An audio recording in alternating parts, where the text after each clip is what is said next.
Studies and History at Porterville College, and I have the pleasure of introducing my colleague, Dr. Oliver Rosales. We teach in the same district, current community college district. So I'm so happy to be here and to share a few words about him. So first of all, he's a professor of history at Bakersfield College, and I actually met him several years back when he was coordinating events for the Social Justice Institute at Bakersfield College. And this is a great institute that provides an opportunity for members of the community to have access to some of the knowledge that is being produced in our universities, which, as we know, is not always necessarily as easily accessible to a broader community. So in fact, at the time when I met him, I had taken a little bit of time away from academia. So I was more busy organizing, working with the community, and I came across these events precisely because how relevant they were to those of us organizing on the ground to use this as tools for our organizing purposes, to better understand the communities that we're trying to organize, not only in the present, but also in the long term. And that is precisely, of course,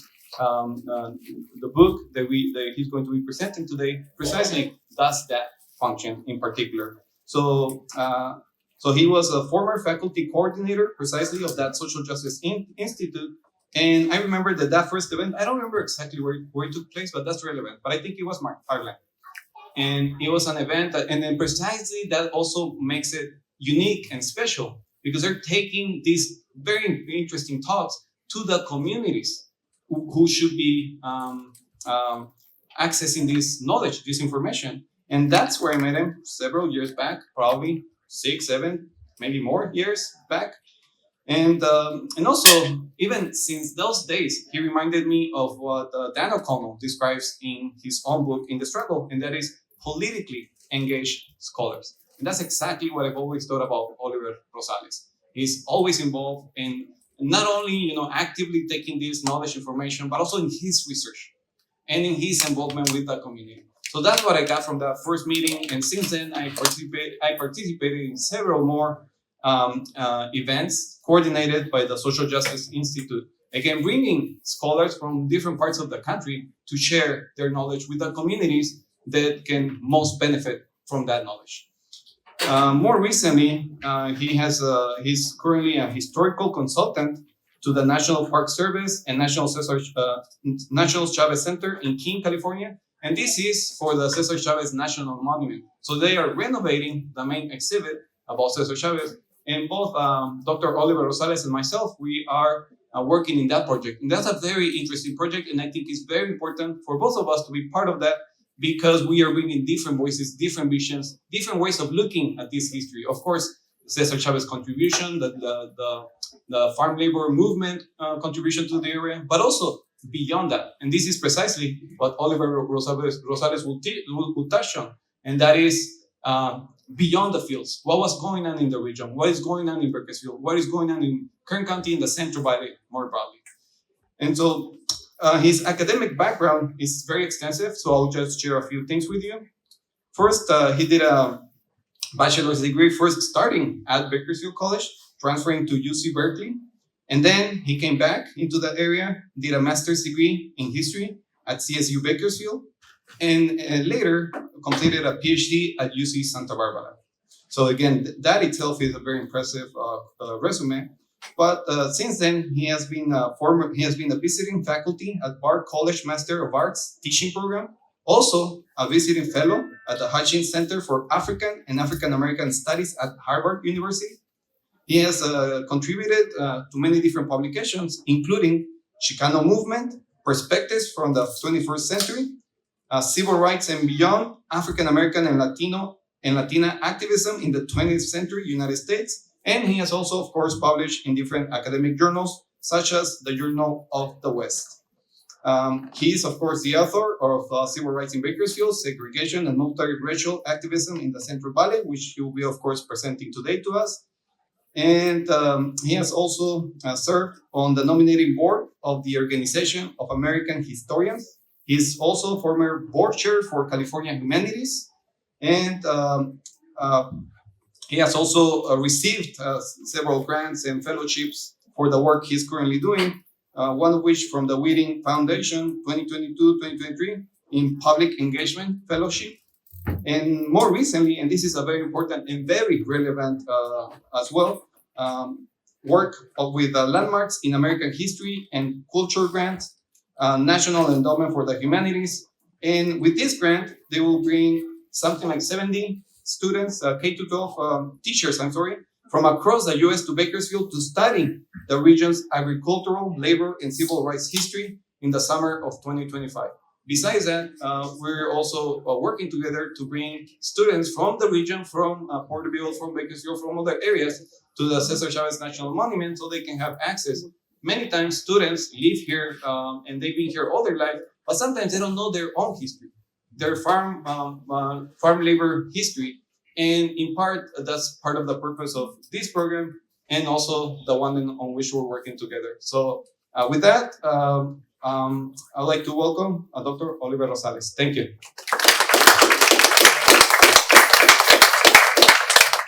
Thank you so much, Dan, for inviting me. Thank you, Fernando, for that very, very warm introduction.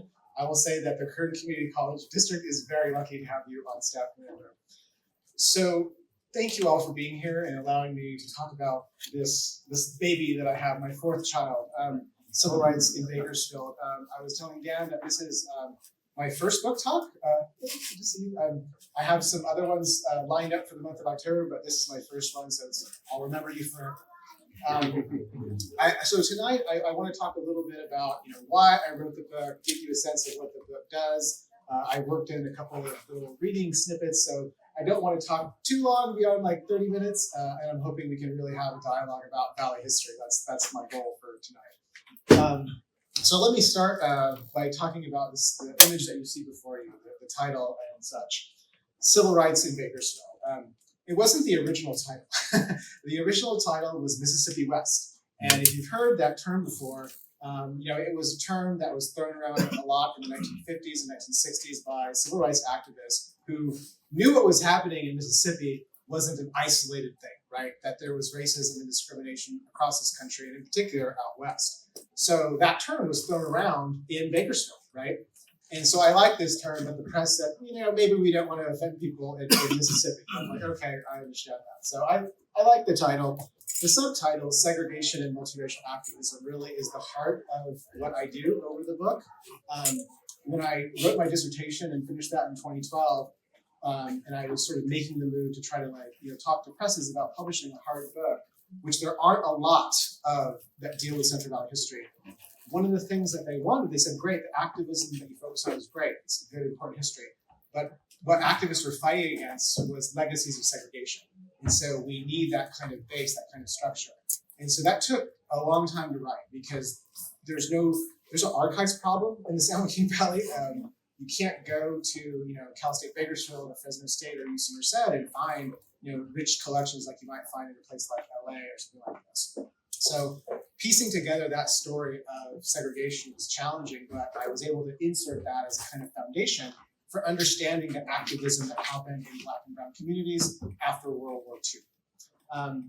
The other thing I'll just note about the press, because I think it's an interesting story. University of Texas Press has a long history of publishing great work in Latino history, but the acquisitions editor was from Bakersfield, and that's what really drew me to the press, because I think they understood that the story of Bakersfield, and I would say too, like Fresno, are important stories that need to be told that haven't quite been told yet, right? So that's what I'm speaking to with this publication.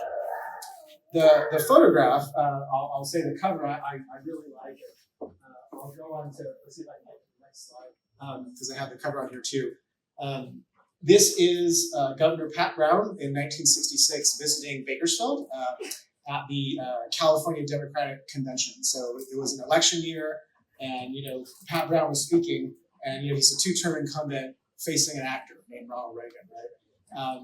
And the farm workers had been on strike for maybe 6-7 months by this point, and were trying to force the government to basically recognize the strike, and so they organized this protest. But the folks who were picketing, the folks who were protesting, it wasn't just farm workers; it was urban coalitions, right? And that's, I think, ultimately at its heart, what this book is about. Is it's about the urban coalitions that came together with the farm worker movement to press for ending the legacies of segregation. So I really like that photo. Briefly, why did I write this book? So the other two photos I leave up here because it was a motivation. We all want to see ourselves in history, I think, and that was the motive for me to try to see myself in history, to see my family's story in history. And I want to read the opening paragraph of the book because I think it encapsulates my thinking on the subject, and I'll return to the photo. So the book begins, in the late 1970s, California State Senator Walter Stern was honored by the United Food and Commercial Workers Union in Bakersfield. During introductory remarks, Union President Mel Rubin spoke glowingly of Stern, venerating the Democrats' legislative accomplishments over the previous 2 decades in Sacramento's tumultuous political environment. In the moderator's view, Stern's historical legacy was secure. After the audience's enthusiastic welcome, the legislator smiled and quipped, "Thank you for your overly generous introduction. But I must tell you that 100 years from now, only 2 names from Bakersfield will be remembered, Buck Owens and César Chávez."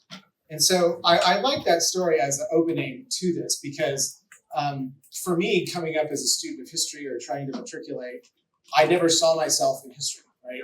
And what I was able to do in this book was to tell the story of a place, but a particular place. And that's what's represented, I think, in these 2 photos. So on the left-hand photo, it's a little small, but it's a group of men who work for the Southern Pacific Railroad. It's a multiracial labor force, and they were having a union election. It was like approximately like 1944 in Southeast Bakersfield. My grandfather is in the upper rows, and he grew up in a boxcar around the corner from the Southern Pacific Depot in Southeast Bakersfield. So Southeast Bakersfield, I don't know what the equivalent is here in Fresno, but it's the quote-unquote racial borderhead. It's that area of the city that was never quite part of the city, that people of color lived in, who maybe wanted to buy a house in the better part of the neighborhood of the city, but they couldn't get in. It was hardline segregation, essentially, in Bakersfield. The sepia tone photo is a photo of my grandmother and her sister. My grandmother's the smaller one, and she basically raised me. This is 1921 in El Paso, as the family's migrating through El Paso onward to Bakersfield. And they settle in this area, Southeast Bakersfield. And so I'll try not to get too much feedback there. I'm not sure why that's happening. But the point is integrating my own family's history into the story of segregation and rights movements was, again, something I'm really proud of. I can die happy now that that's done. The other motivation for writing the book, aside from family stuff and speaking to the city, is historiography.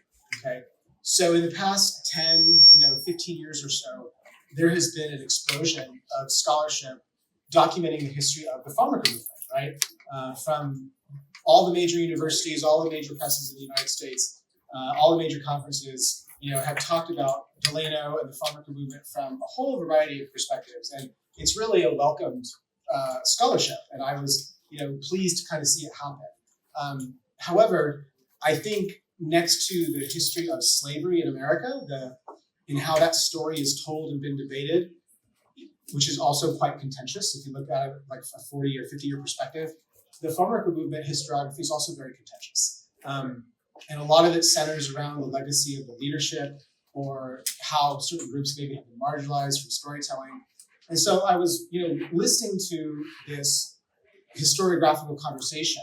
And in 2015, when the 50-year anniversary of the Delano grape strike happened, I was asked to coordinate a conference at the university in Bakersfield on this subject. And it was very controversial. I'm glad that the media showed up to record it and document it for posterity.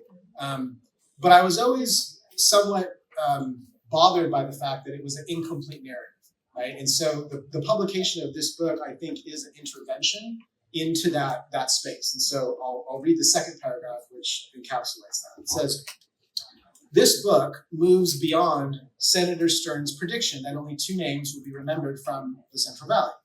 It also moves beyond a polarized discussion of California's rural labor and civil rights history that focuses exclusively on the legacy of the United Farm Workers. This book offers a more nuanced approach to the so-called rise and fall narrative of the UFW by offering a narrative of civil rights history in the San Joaquin Valley that goes beyond the fields. While an expansive historiography of the farm worker movement has centered the San Joaquin Valley within the story of California's labor civil rights history, activism outside farm labor within the region remains largely unexplored. Excavating stories of activism beyond the fields more accurately characterizes the history of race, politics, and civil rights activism in this important region of California and the American West. So, in a nutshell, that's why the book happened.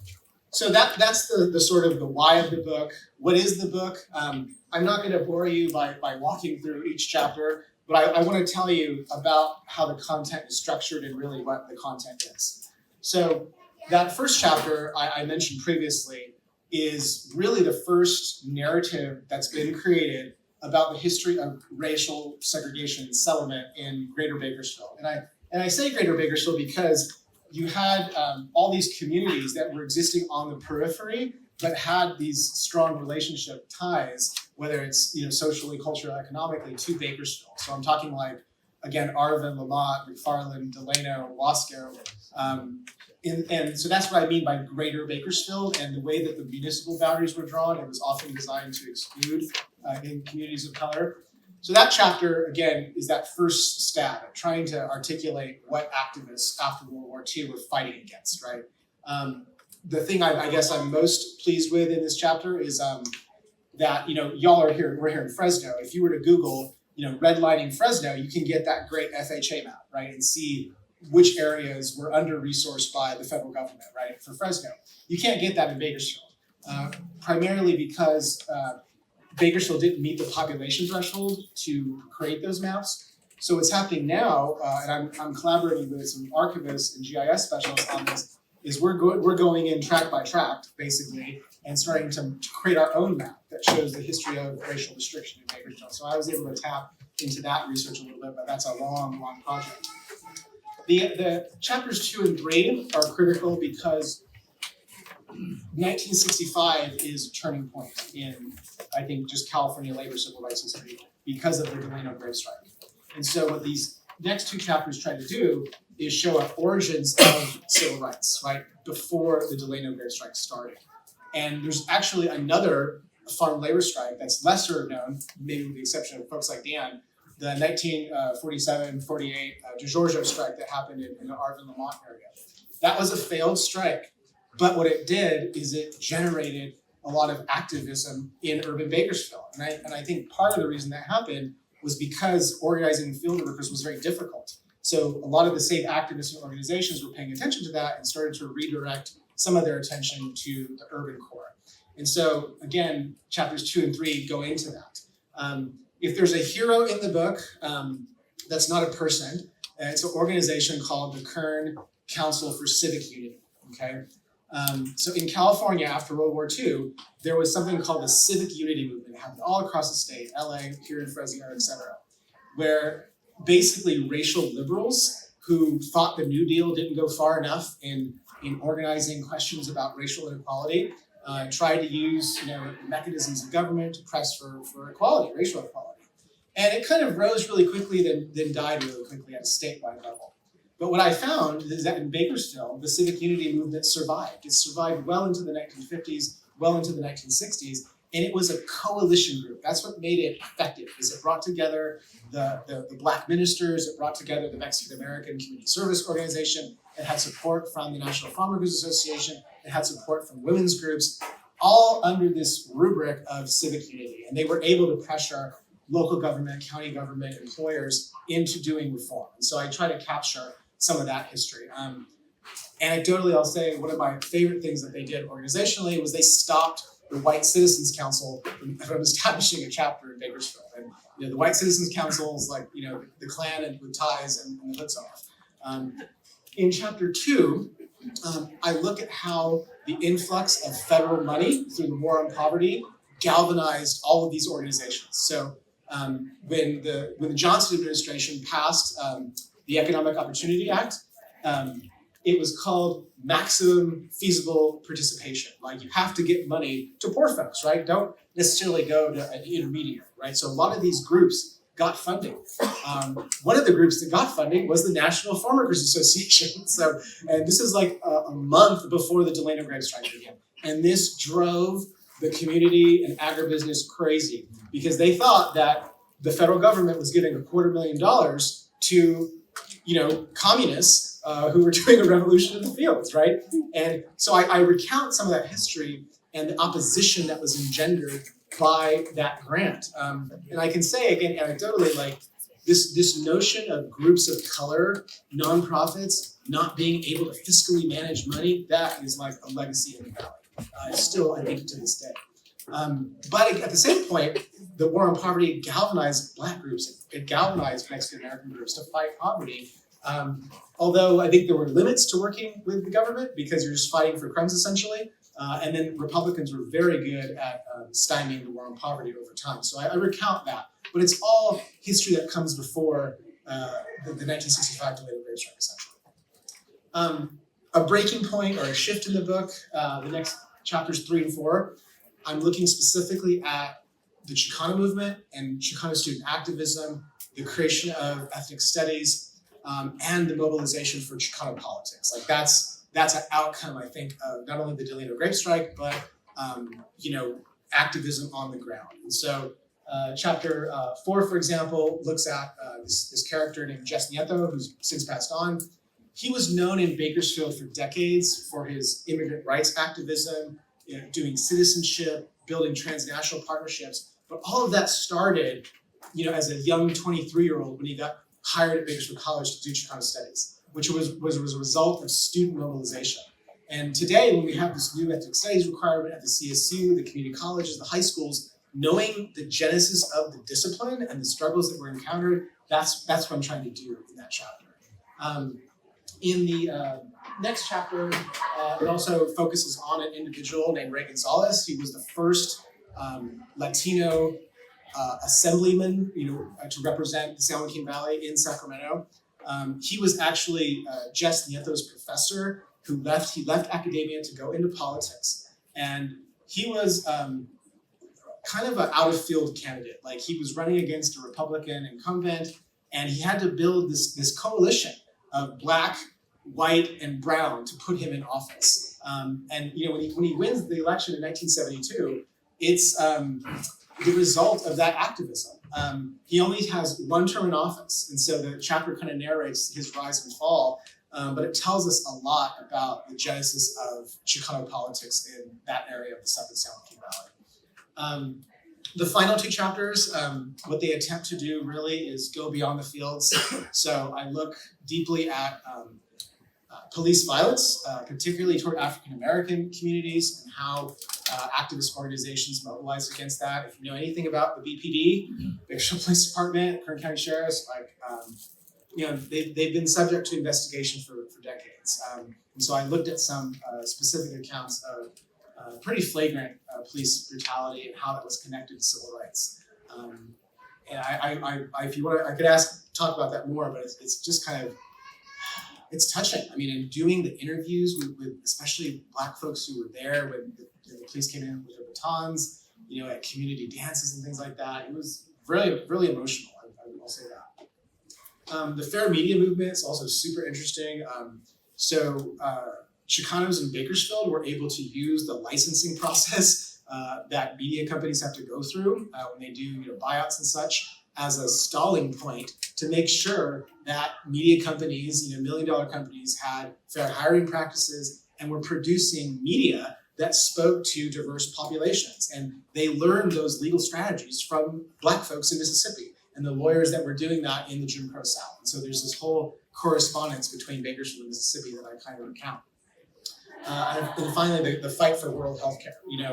The healthcare industry in the San Joaquin Valley obviously leaves a lot to be desired. We have things like Clinica Sierra Vista today, which is, I think, the biggest rural healthcare provider in the valley. That was originally called Clinica de los Campesinos. And so I talk about the genesis of that fight to expand rural healthcare. And then finally, the last chapter of the book goes into the fight for integrating the Bakersfield City School District. And I'll say anecdotally that there's just so much that can be done on this. The Bakersfield City School District was, in short, guilty of practicing de jure racial practices and how schools were zoned and such. But the fight was just endless. I mean, these civil rights groups were locked in like a 15, 16, 17-year battle with the district, and it culminated with the creation of magnet programs as a method to integrate, but not admit guilt. So I tell that story, and I'll say again, just anecdotally, like the Bakersfield City School District is sitting on a lot of those documents, and I've been trying, really, really hard to get our local archive society to make sure that those things are donated, and because they exist, and I think there's deeper histories of segregation that can be told in examining the schools. If you have a chance and you're interested in this kind of topics, there's a wonderful book by a UCLA scholar named David Garcia on the history of school segregation in Oxnard, California. I think it's called Strategies of Segregation. And in that book, he tells the struggle of trying to get the Oxnard district to give up the materials, to give up these public records, because they did not want to. And I've encountered that similarly with the Bakersfield City School District, and I had to go to the National Archives, to the Department of Justice and Health, Education, and Welfare to get those documents, or else Chapter 7 would have never existed. So in a nutshell, that's what the book does. Couple of visualizations that I want to read a couple other little segments. So these are some Dorothea Langs. So a lot of folks know the migrant mother photograph, right? Dorothea Lang, worked for the federal government. She spent a lot of time in the area that I talk about in my book, in Southeast Bakersfield, which was a site not only for white Okies, but also Mexicans and Black settlement. And so these photos are powerful to me because it represented a place called Cottonwood. And if you grew up in Bakersfield, like I did, I grew up in West Bakersfield in the era of desegregation. So a lot of families were moving to West Bakersfield. And we had heard about Cottonwood. It was the poor area. It's where Black folks lived. And my sister, who was married to an African American, his family owned property there. I remember going to visit and talk, and just kind of being a little blown away by the deep histories there. And then as I became a historian, seeing Cottonwood represented, right, and the Black communities that lived there, that's what these photos basically represent. And Lang is, of course, trying to tell a story, right, about these, again, racial borderhood, these communities on the periphery where there's no sidewalks, minimal sanitation. And I'll just share a quote with you. I have it in the book, and it's one of my favorite, documents that I came across talking about this area. So let me see if I can find this section.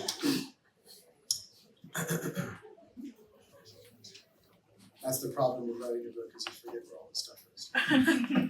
Well, I'll summarize it because I but there's some correspondence between the regional NAACP, the National Association for Advancement of Colored People, with their New York offices after they've come and done the tour of Cottonwood.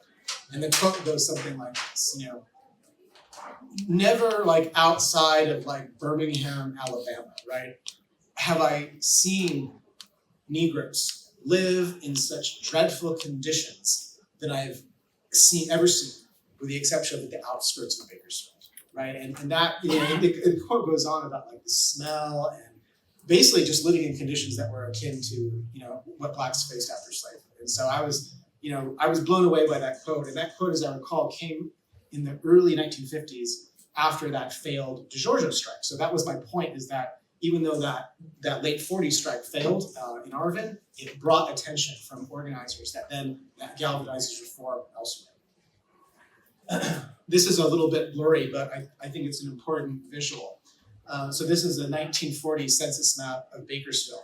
And it's basically broken down between these dark and clear dots, representing, as I recall, populations like 20, according to the census. And in the core, you can see where the white dots are, that's basically the municipal city limits. And on the periphery of the city is, these populations that aren't incorporated. So north of the river, you have Oildale, which is known as being a kind of bastion of white conservatism. They had an active Klan chapter. I will say that César Chávez did live there for 6 months. I found that interesting when he was organizing the community service organization chapter. But a lot of the work that I focus on is right here, right here. So if you know Bakersfield, Union Avenue, right? That was the major thoroughfare before the 99, and then California Avenue, like that. That's where you have hardline segregation. And again, what we're doing with that project at Cal State Bakersfield is trying to map the racially restricted covenant so you can visualize it. So that's where a lot of the work is focused on.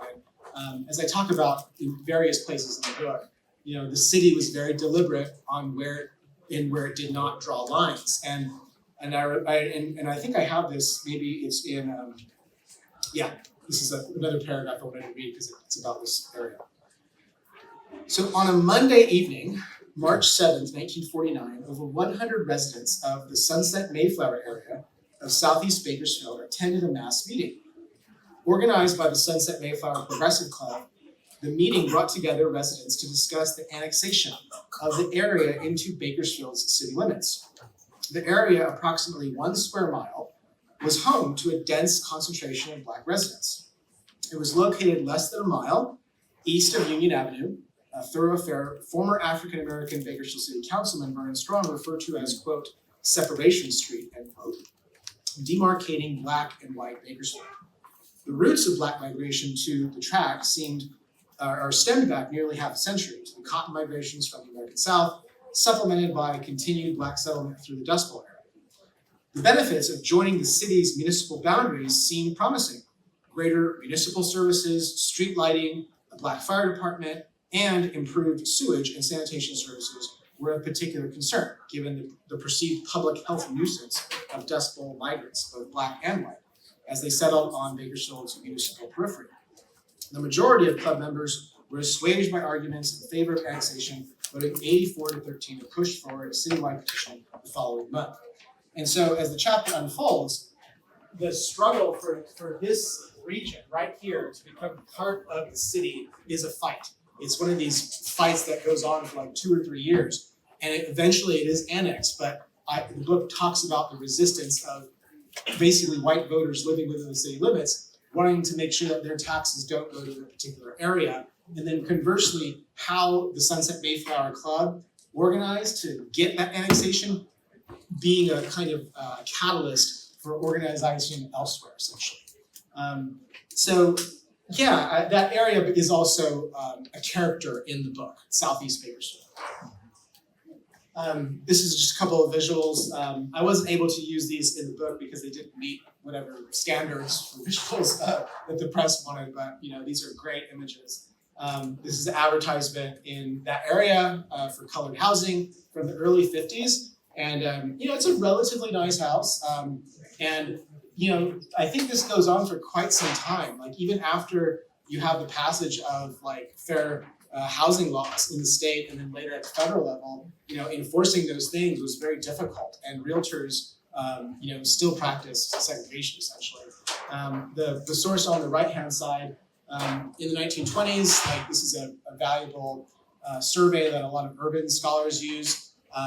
There was a survey of race relations that I think it came out of Stanford, where realtors were asked questions about racially restricted covenants and was that in practice in your city. And of course, there's Bakersfield listed on there. So in some ways, Bakersfield likes to kind of deny, I think, a little bit of its Jim Crow past. And so my book is putting them on blast, so to speak. This is a photograph of Potomac Elementary, which is also in Southeast Bakersfield. My dad is one of the 5 Mexican children in the picture. And I counted of the 31 students, 26 are African American and basically 5 are Mexican. And again, what I found by doing the research on the desegregation of Bakersfield City Schools, it was all about how lines were drawn, and schools were intended to be Black or intended to be brown. When you go back to some of the 1920s, and you listen to some of the correspondence and the ways that school administrators and principals talked about children and educational outcomes, it's to me it's sad, and that's why I started with the photos of my grandmother and my grandfather, because my grandmother had I think a 5th grade education. She came of age during the Depression. My grandfather, I think he went through a couple of years in high school before he dropped out. But and I know those stories growing up, but to know what were the expectations, right, of administrators, that it needs to be told. And I remember, just with aunts and uncles who went to the Bakersfield City School District, like looking at their school photos, a lot of black folks, a lot of brown folks. When does it get integrated? So that was a historical inquiry I remember having as a very young person. So I look at that picture, and I think my dad got a good education, but it's more about policy. It's more about policy, essentially. Just a couple other visuals to kind of cement the narrative that I'm trying to tell. On the left-hand side, it's Woody Guthrie with Fred Ross. Fred Ross was the mentor to César Chávez and Dolores Huerta. He spent time in Northern California, going back to the 30s. You had different labor unions that were coming to try to organize farm workers in the 40s. And my point was that those failed efforts, and failure I use in quotes because even though the strikes didn't win, there were outcomes, I think, for urban reform and organization that I'm trying to narrate. So it was a galvanizing force for urban reform. The photo on the right is of the community service organization. Saul Alinsky, Fred Ross, and César Chávez are there. So one of the organizations that's, again, gets a lot of focus in the book is the Bakersfield chapter of the community service organization, which was statewide one of the most important chapters. They did a lot of work. It was founded by Margaret and Juan Gouveia, and their daughter, their daughter Jessica eventually became one of the key organizers on the executive board of the UFW. So they get a lot of attention in the book, as Theo said this. I've already mentioned Galarza and the National Farm Labor Union and the efforts that they did in the 40s, even though it was a failed strike in the San Joaquin Valley, it did galvanize a lot of urban reform, and even Galarza talks about that in some of his scholarship. Let's see. I'm not sure if it's changing. It might be stalled, and so maybe the delay will pick up. A couple other photos I just wanted to share. I mentioned the Kern Coalition for Civic Unity is kind of the organizational hero of the book. And my favorite story that I'll never forget is stumbling across these newsletters. So the Bakersfield Californian is the main media piece, right? Still today, and I think going back to the past. But they have a slant, they have a bias. And I was doing an interview with a former activist from the KCCU, and he said, I think in my garage somewhere I have these newsletters. And I was like, newsletters? Oh, that sounds interesting. This is why I'm ABD, all but dissertation, looking to write. And he said, come back next week, and we'll go through my boxes. So we go, it's like hoarders, boxes galore. And he finds the box, and he's like, oh yeah, I think it's that one. So we pull it off the shelf.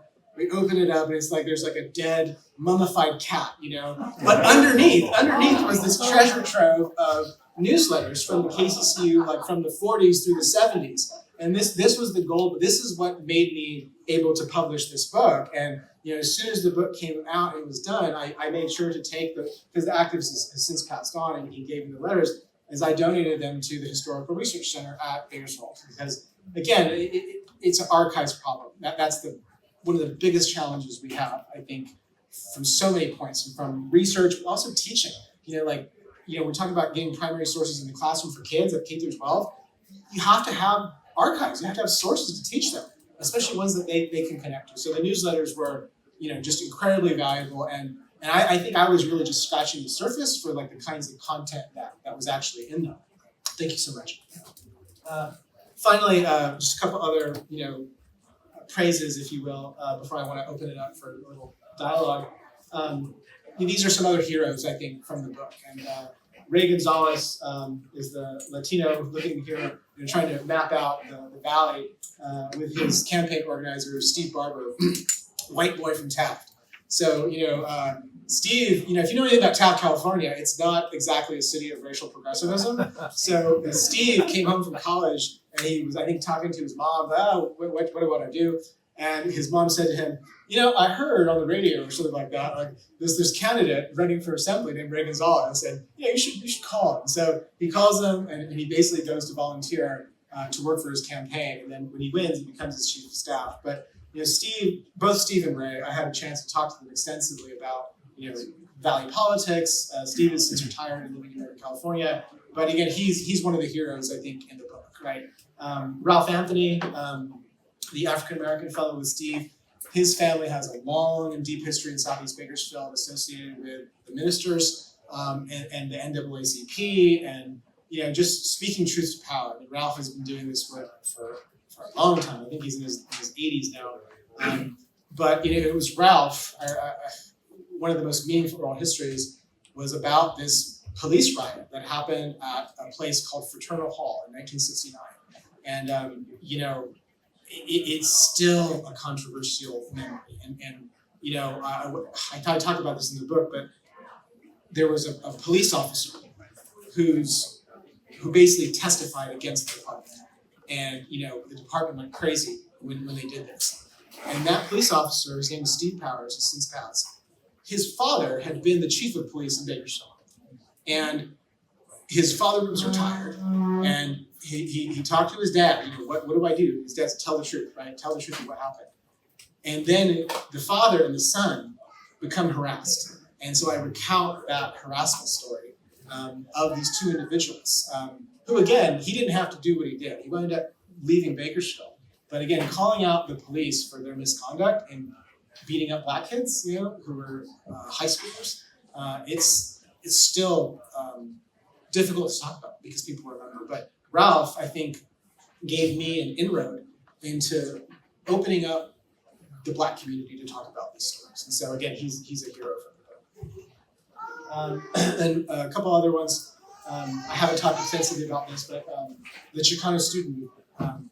So again, one of the chapters talks about the birth of Chicano studies at Bakersfield College. Cal State Bakersfield did not exist at the time, so this is the introduction of ethnic studies. It was galvanized by students who were galvanized by the struggle in the fields. Their parents were field workers, maybe they worked in the fields themselves. They took that activism to curriculum building. These photos here, which are included in the book, comes from some of the campus protests at Bakersfield College over pressuring the campus not to buy non-union lettuce, essentially. And I was telling a colleague that I hope that my book inspires someone to write the larger history of the Chicano student movement in the Valley. Like that is a project that is dying to be done, and it can be school based. And again, I hope my book is an inspiration in that way. And then finally, again, I'll share just a picture of Jess Nieto. He's in the middle, and then on the right with the beard. He was hired at Bakersfield College because of students. They were on the committees. They pressed the hands of the administration to get him hired. And he had strong ties to the farm workers movement, but also arts. And this is something that, I don't think it's been fully recounted either, is he was producing some of the very first Chicano studies media, like, telling the story. I was browsing the books, the Olmec, Mesoamerica, Teotihuacan. He went there. He built programs from there. He had a program that took kids at Bakersfield College who grew up in McFarland or Wasco or Delano. They went to Mexico and they learned about their past. And so he was doing that well before universities were doing that. And so that's, I think, part of his legacy. And again, he was probably the biggest immigration activist in Bakersfield, through the 2000s. And so he was a hero for me in the book and where the project got started. But I'll close by saying what I learned in the end of this, and I remember talking to Jess.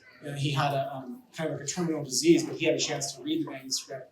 And he's like, "Good job, Oliver. You told the stories." And he used that word plural, stories, because again, the stories of Mexican people, Mexicans, they don't exist in a vacuum. That's where I started. But what I found again is it's connected to coalitions, and it was through the coalition building that change was actually able to happen, and it still is happening. I hope that the book, is a genealogy of activism for folks on the ground today, and they know that what they're doing didn't occur in a vacuum. So, thank you for listening, and I hope to engage in a little dialogue with you.